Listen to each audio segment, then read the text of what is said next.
Então vamos lá, né? Deixa eu concluir aquilo que eu estava falando na aula anterior, que todos os controllers eles vão ter pelo menos um modelo, né? E nem 100% deles vão ter uma view, tá? Só isso vocês vão entender depois. Então vamos lá, eu tenho ali o carrinho. Aqui dentro de modelo eu vou criar um novo arquivo, Ctrl S, e eu vou chamar de carrinho.class.php, mantendo aquela estrutura que eu já tinha falado.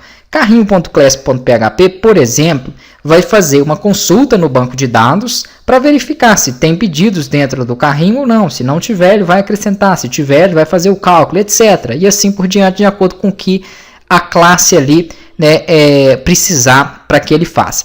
Essas informações vão ser jogadas no controle e o controle vai chamar uma view. Por exemplo, o de clientes, a mesma coisa. Eu posso até criar aqui um modelo para ele. Ó. Já vai ter que existir isso. Então, eu vou ter aqui agora clientes.class.php. Ok? Essa classe, por exemplo, vai fazer aí funções, né, como insert para poder fazer inserção no banco de dados, select para buscar aqueles clientes de lá. E eu poderia ter páginas aqui, ter mais de uma view. Por exemplo, uma view para editar os dados do cliente, outra view para fazer a inserção desse cliente, outra view para poder verificar algo respectivo a ele e assim por diante, outra view para poder adicionar o cliente a um pedido.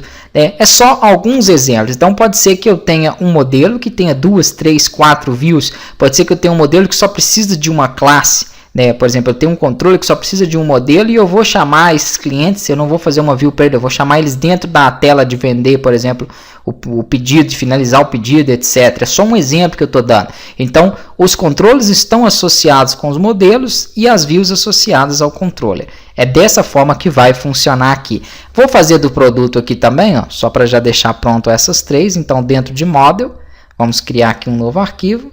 Vamos colocar aqui produtos.class.php. Pronto.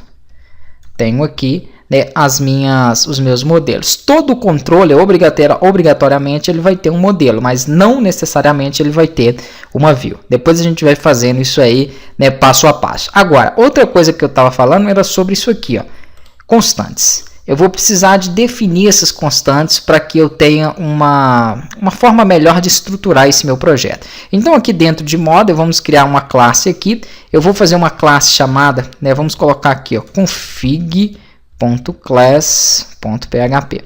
E vai ser uma classe de configuração. O que vai existir dentro dessa classe de configuração? Deixa eu utilizar aqui o PHP Tab. Aqui dentro vamos inserir, então, algumas constantes, né? Para criar uma constante, eu posso colocar aqui da seguinte forma, const, aqui eu coloco o nome dela, vamos supor site URL, e site URL, por enquanto, está local, então vai ser http://localhost. Depois a gente, quando hospedar, vai fazer essa alteração aqui, ó. Outra constante que eu vou precisar, né? Por exemplo, a pasta onde está o meu site. Vamos colocar aqui, ó, site pasta. O nome você pode escolher o que você vai colocar. A pasta é a loja, é a pasta raiz do meu site. Quando eu hospedar, por exemplo, aqui, ó, pode não ter nada, pode ficar vazio. Por quê? Porque eu já vou jogar esses arquivos diretamente na raiz do meu site. Ah, mas e se eu não quisesse jogar? Por exemplo, eu já tenho um site funcional, né? Se eu quisesse colocar lá no meu site www.gucurso.com.br/loja, aí eu poderia deixar a pasta dela aqui. Se eu for colocar na raiz, eu deixo vazio. Isso, quando for hospedar, nós vamos alterar, então não precisa se preocupar. Outra constante que vai ser necessária, o nome do site, né? Somente para toda vez que eu precisar, por exemplo, colocar no título dele ou em alguma parte, eu tenho aqui o nome do site. Eu vou colocar aqui, ó, loja. Eita. Loja do Freitas. Pronto. Vou colocar aqui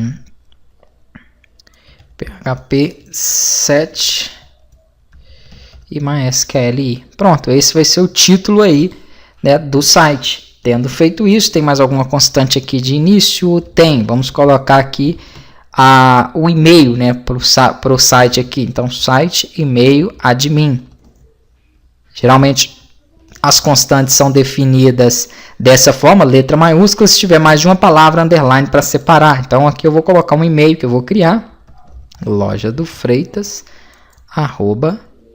gmail.com. Depois nós vamos fazer. Estou optando pelo Gmail porque com o PHP Mailer eu ensinei com Hotmail, né? E aí eu até expliquei no módulo anterior que existe um servidor SSL que a gente tem que colocar para fazer o SMTP, existem algumas configurações específicas que eu fiz para o Hotmail, que 95% vai ser igual para o Yahoo, para o Gmail, para qualquer outra aí. Então aqui eu vou estar fazendo com o Gmail e vou mostrar como que são as configurações aí, né, para um e-mail do Gmail. E mostro também o passo a passo para que você possa implementar com qualquer outro.